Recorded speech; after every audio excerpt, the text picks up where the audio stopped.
말씀 함께 나누겠습니다. 오늘 우리가 함께 볼 본문은 요한복음 5장 1절에서 13절 말씀입니다. 베데스다 연못 이야기로 잘 알려져 있는 이 본문은 보통 베데스다 연못의 이 사악한 구조를 비인간화된 오늘날의 경쟁 사회에 빗대어서 고발하는 메시지로 자주 사용되는 본문인데요. 그런 해석은 우리가 이미 다 잘 알고 있고 너무 잘 이해하고 있는 내용이어서 오늘 설교에서는 그 이야기를 다시 반복하지는 않으려고 하고요. 저는 오늘은 이 38년 된 중풍병자에게 초점을 맞추어서 한번 본문을 살펴보려고 합니다. 그래서 오늘 설교 제목은 예수님께서 중풍병자에게 하셨던 말씀, 낫고 싶으냐? 일어서라. 이렇게 정해보았습니다. 우리는 우리에게 어떤 문제가 생겼을 때 종종 그 문제 안으로 점점 깊이 빠져들어가서 일이 해결되기는커녕 더 꼬여버리곤 하잖아요. 38년 된 중풍병자가 이 분노에 차서 연못가에 마냥 머물고 있는 것과 같은 그런 상태의 우리의 모습을 발견하곤 합니다. 이러저러한 문제에 빠져있는 우리에게 오늘 예수님께서 오셔서 낫고 싶으냐? 일어서라 하고 말씀해 주시길 기대하는 마음으로 설교를 준비했습니다. 본문을 함께 보겠습니다. 먼저 요한복음 5장 1절에서 4절 말씀입니다. 그 뒤에 유대 사람의 명절이 되어서 예수께서 예루살렘으로 올라가셨다. 예루살렘에 있는 양의 문 곁에 히브리 말로 베드자다라는 못이 있는데 거기에는 주랑이 5 있었다. 이 주랑 안에는 많은 병자들, 곧 눈먼 사람들과 다리 저는 사람들과 중풍병자들이 누워 있었다. 그들은 물이 움직이기를 기다리고 있었다. 주님의 천사가 때때로 못에 내려와 물을 휘저어 놓는데 물이 움직인 뒤에 맨 먼저 들어가는 사람은 무슨 병에 걸렸든지 나았기 때문이다. 오늘 본문 바로 앞에서 예수님은 갈릴리에 계시거든요. 유대인들의 명절이 되어서 예수님께서는 갈릴리로부터 예루살렘으로 지금 이동하고 계십니다. 갈릴리가 사마리아보다 더 북쪽에 있으니 지도에서 보시는 것처럼 갈릴리로부터 사마리아를 통과해서 양의 문을 통해 성전으로 들어가는 경로를 택하신 것 같아요. 예수님은 지금 양의 문 곁에 베드자다라는 연못을 지나고 계십니다. 이 베드자다라는 이름이 좀 낯설죠. 우리에게 익숙한 이름은 이 베데스다라는 이름인데 말이죠. 이 베데스다는 개정개역의 기록이고 새 번역은 이 연못의 이름을 베드자다라고 기록하고 있는데 고대 사본에 어디에는 베데스다로 어디에는 베드자다로 적혀 있어서 그래요. 아마도 베드자다는 베데스다의 아람어 지명이었던 것 같습니다. 베데스다는 집이라는 뜻의 베트와 자비라는 뜻의 헤세드가 합쳐진 자비의 집이라는 의미가 있습니다. 이 자비의 집이라는 이름을 가진 연못은 본문에서 보신 것과 같이 이 어마어마한 이 전설이 전해져 내려오는 거예요. 그래서 천사가 내려와서 물을 한 번씩 이렇게 휘휘 젓는데 그때 맨 먼저 물에 들어가는 사람은 무슨 병에 걸렸든지 병이 낫는다는 거예요. 왜 이런 전설이 이 연못에 생겼을까 추측을 좀 해보자면 요 양의 문은 말 그대로 양이 드나드는 문이거든요.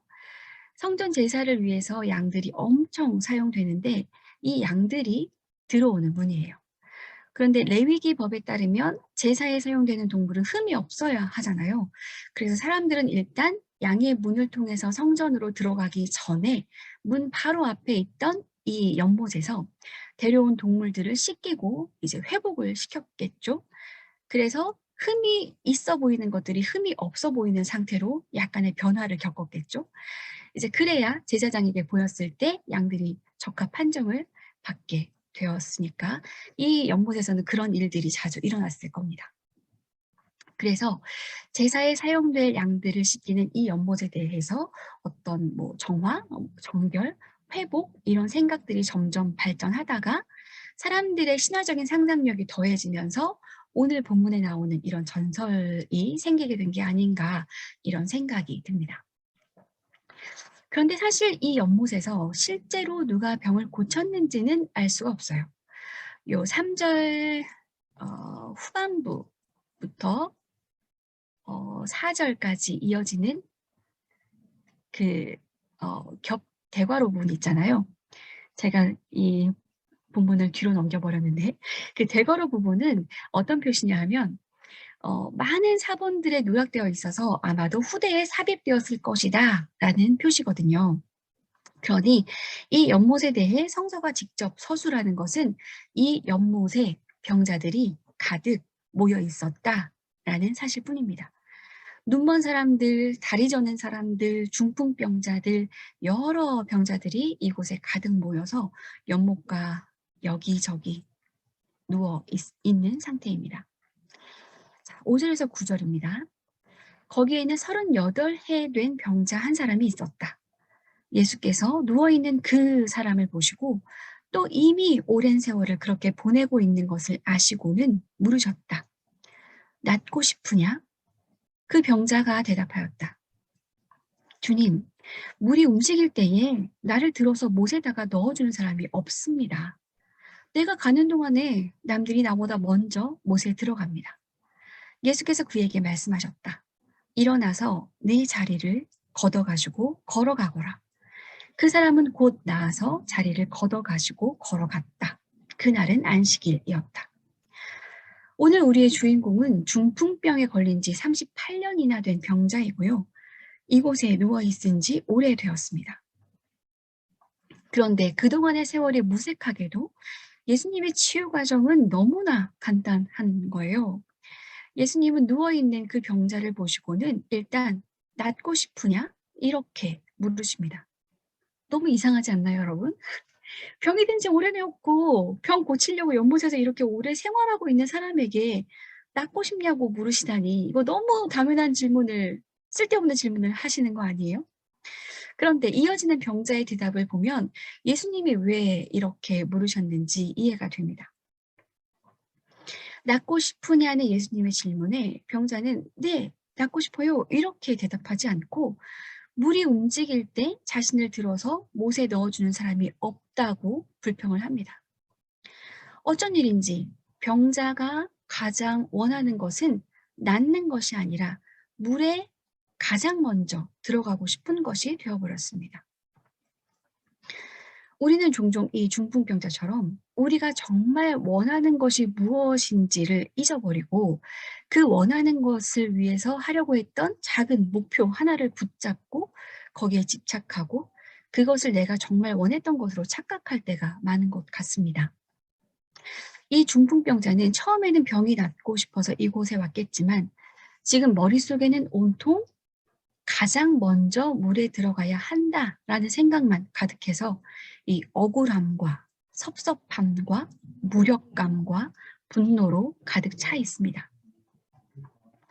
예수님은 중풍병자의 불평 섞인 넋두리를 들으셨지만 거기에 전혀 응수하지 않으시고 매우 간단한 처방을 내리십니다. 낫고 싶니? 그럼 일어나라. 자리를 들고 걸어가라. 이렇게 말씀하시는 거예요. 여기서 일어나다에 사용된 단어는 그냥 일어서다, 스탠드업과 다른 단어이고요. 스탠드업보다는 레이즈업에 가깝습니다. 이 단어는 시편 113편 7절에서 가난한 사람을 티끌에서 일으키시다 할 때의 그 단어이고요. 오늘 본문 바로 다음에 이어지는 요한복음 5장 21절에서 아버지께서 죽은 사람들을 일으켜 살리시니 할 때 그 죽은 자들을 일으키다에 사용된 단어입니다. 그러니까 예수님의 일어나라 라는 말은 너를 일으켜 세워라 라는 말로 이해할 수 있겠습니다. 그러니까 낫고 싶니? 너 스스로 너를 일으켜 세워라 이렇게 말씀하시는 거예요. 예수님께서 그 말씀을 하시자마자 신기하게도 그 병자는 바로 일어나서 자리를 걷어가지고 걸어갔습니다. 자, 우리가 보통 이렇게 1절에서 9절까지를 잘라서 보기 때문에 이 본문은 매우 자연스럽게 그냥 여기서 이렇게 끝난다고 생각을 하는데 이후에 이어지는 본문을 보면 좀 의아한 부분이 있어요. 10절에서 13절입니다. 그래서 유대 사람들은 병이 나은 사람에게 말하였다. 오늘은 안식일이니 자리를 들고 가는 것은 옳지 않소. 그 사람이 대답하였다. 나를 낫게 해주신 분이 나더러 내 자리를 걷어가지고 걸어가거라 하셨소. 유대 사람들이 물었다. 그대에게 자리를 걷어가지고 걸어가라고 말한 사람이 누구요? 그런데 병 나은 사람은 자기를 고쳐주신 분이 누구인지를 알지 못하였다. 거기에는 사람들이 많이 붐비었고 예수께서는 그곳을 빠져나가셨기 때문이다. 자, 이 38년 된 중풍병자는요. 예수님이 일어나라, 자리를 들고 걸어가라 하고 명령하셔서 그렇게 행했지만 예수님이 예수님이신 줄 모르고 그렇게 했던 거예요. 이 7절에서 앞에 7절에서 병자가 예수님을 주님이라고 불렀지만 7절의 주님이라는 큐리오스는 사실 우리가 지금 예수님을 부르는 그 주님이 아니라 당시에 그냥 존경과 예의를 갖추어서 상대방을 높여 불렀던 일반적인 호칭에 가까운 것이었고 이 병자도 예의를 갖추어서 선생님 이 정도로 예수님을 불렀던 거예요. 예수님이 예수님이신 줄 몰랐는데 어떻게 이 사람은 명령에 순종해서 벌떡 일어날 수 있었을까요? 왜 그랬을까요? 이전까지는 아무도 이 병자에게 이런 말을 해주는 사람이 없었던 거죠. 병에 걸린 지 38년이나 된 사람, 베데스다의 이상한 전설에는 한가닥 기대를 걸고 오랫동안 그 자리에 머무르고 있던 그 사람을 보고 이 사람이 나을 거라는 생각은 아무도 하지 않았고 이 사람은 불가능의 상태로 계속 방치되어 있었던 거예요. 회복 불가능의 상태에 있는 사람에게 가능성을 봐주고 회복을 명령한 그 한마디가 이 병자를 낫게 한 건 아닐까 그런 생각을 해보았습니다. 병자는 자신에게 그 말을 하는 사람이 예수님이신 줄 몰랐어도 일어나라는 그 한마디로 인해서 나음을 얻었습니다. 저는 오늘 본문을 묵상하면서 우리 새밤 공동체에게도 주님께서 중풍병자에게 건네셨던 그 말들이 좀 들려지면 좋겠다는 생각을 했는데요. 먼저 낫고 싶으냐 하고 물으시는 주님의 음성이 우리 새맘교우 모두의 귀에 들려지길 간절히 바랬습니다.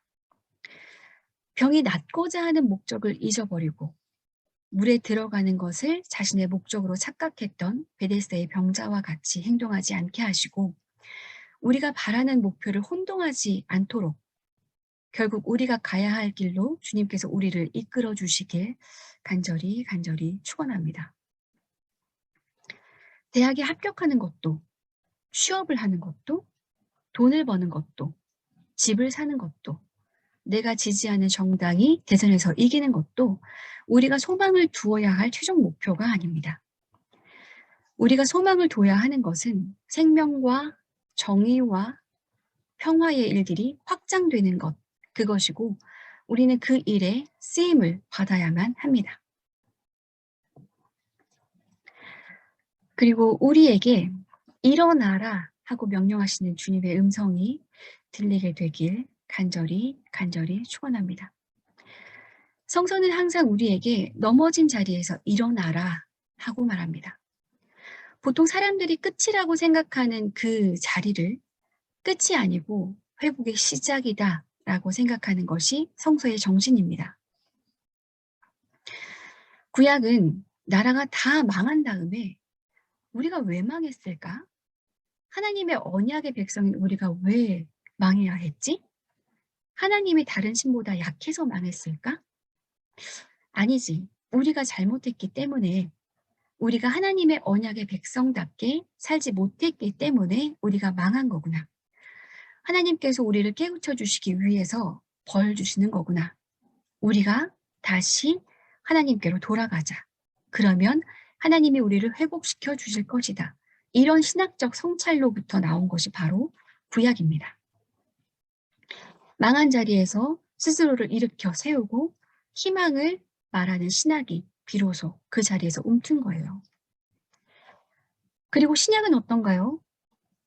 새로운 하나님 나라를 꿈꾸면서 사람들의 마음을 희망으로 울렁거리게 했던 그 예수라는 사람이 너무 갑자기 하루아침에 허망하게 죽어버린 거예요. 그 절망의 순간에서 왜 예수는 이렇게 힘없이 죽어야만 했지? 예수는 아무것도 아니었을까? 그와 함께하던 하나님은 어디 계신가? 아, 그래. 우리의 죄 때문에 예수가 우리의 생명을 대신해서 돌아가신 거구나. 예수는 희생 제물이었구나. 우리와 하나님의 관계를 다시 연결해주는 희생 양이었구나. 예수는 우리의 죄 때문에 돌아가셨구나 하면서 예수의 죽음을 이해하기 시작했습니다. 예수는 죽음의 자리로부터 부활하셨고 예수의 죽음과 부활을 경험한 사람들로부터 교회가 시작된 것입니다. 이게 기독교예요. 망한 자리에서 자기의 죄를 인식하고 다시 일어나는 게 기독교예요. 지금 진보는 망한 자리에서 서로 손가락질 하느라 더 망하게 생겼는데 우리가 지금 이럴 때가 아니에요. 우리는 지금 철저히 우리 자신, 나 자신을 성찰하고 다시 일어서야 할 때입니다. 자성하고 정비할 때입니다. 어차피 기독교인들은 누가 정권을 잡든 끊임없이 정권 잡은 이들을 괴롭혀야 하는 집단입니다. 그들이 욕망과 성장의 정치를 하지 않도록 혐오를 이용해서 교묘하게 자신의 뜻을 이루지 못하도록 끊임없이 견제하고 약자들의 목소리에 힘을 더해서 그 소리를 크게 만드는 것이 그리스도인들의 본분입니다. 우리 개인의 문제에서도 마찬가지예요. 탓하고 원망하는 실패의 자리에 계속 머물러 있지 마세요. 허황된 기대와 실망이 반복되는 그 자리에서 이제는 그만 일어날 때가 되었습니다. 하나님이 보여주시는 나 자신의 문제를 직면하지 못하면 치유가 일어나지 않습니다. 자기를 비하하고 자책을 하라는 말이 아니에요. 다른 사람에 대한 비난을 멈추고 자기 자신을 돌아보면 주님께서 보여주시는 내 안에 약한 모습이 있거든요. 그것을 주님 안에서 해결하고 스스로 자신을 일으켜 세우길 주님의 이름으로 축원합니다. 그것이 지난주와 이번 주 특송에서 계속 말하는 은혜로 서는 길인 것 같습니다. 그리고 한 가지만 말을 더 보태자면 우리 공동체 안에서는 서로를 포기하지 말고 불가능한 상태에서 가능성을 보아주는 사람들이 서로서로 되었으면 좋겠습니다. 그래서 그 가능성을 서로에게 말해주는 사람, 그 사람들이 바로 우리가 되었으면 좋겠습니다. 우리가 예수님은 아니지만 예수님인 줄 모르고 말 한마디에 나음을 얻었던 중풍병자처럼 우리가 다른 이에게 전해주는 일어서라 라는 말 한마디는 아픈 사람을 치유할 충분한 힘이 있을 것입니다. 우리 함께 기도하겠습니다.